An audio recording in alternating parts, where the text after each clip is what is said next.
పోషణ అనేది అవసరం వాళ్ళ పిల్లలు అనేది తెలుసు కదా. మీకు పుట్టినప్పుడు ఎంత ఉంటారు పిల్లల బరువు? 2.5 or 3. సో ఏదైతే 2.5 తక్కువ బరువు ఉంటారు వాళ్ళు ఏమంటారు? నవజాత శిశువు. వాళ్ళు ఇన్ఫాంట్స్ అంటారు, ఓకే. కానీ తక్కువ బరువు ఉన్న వాళ్ళని తక్కువ బరువుతో పుట్టారు.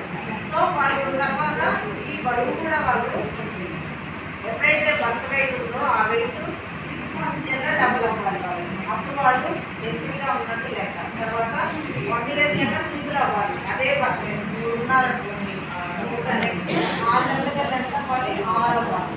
అక్కడ నుంచి 1 year కల్లా ట్రిపుల్ అవ్వాలంటే 9 అవ్వాలి. మనం కొన్ని పేరెంట్స్కి చెప్పగలగాలి మినిమం.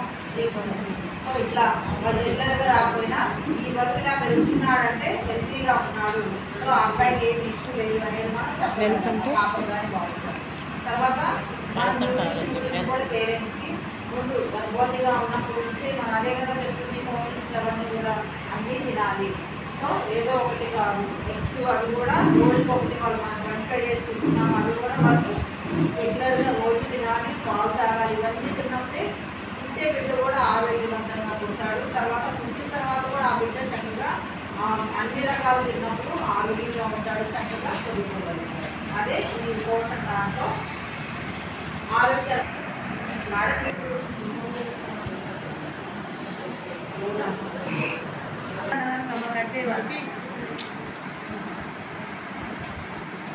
మా అటుకుల్లో తెలియదు అసలు గడుపులో ఉంటుందని. ఐరన్ డెఫిషియన్సీలో లేకుండా ఉండదు. రాగులు ఎక్కువగా మనం తినే రెగ్యులర్ వాటిలో రాగుల్లో ఉంటుంది.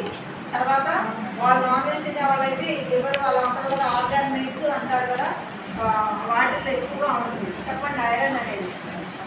సో వీటితో పాటు ముఖ్యంగా చీప్ అండ్ బెస్ట్ మనకు ఆయిల్ చీప్ అండ్ బెస్ట్ లో ఉండేది ఆకుకూరలు. రోజుకు ఒక ఆకుకూర తినాలి పిల్లలు.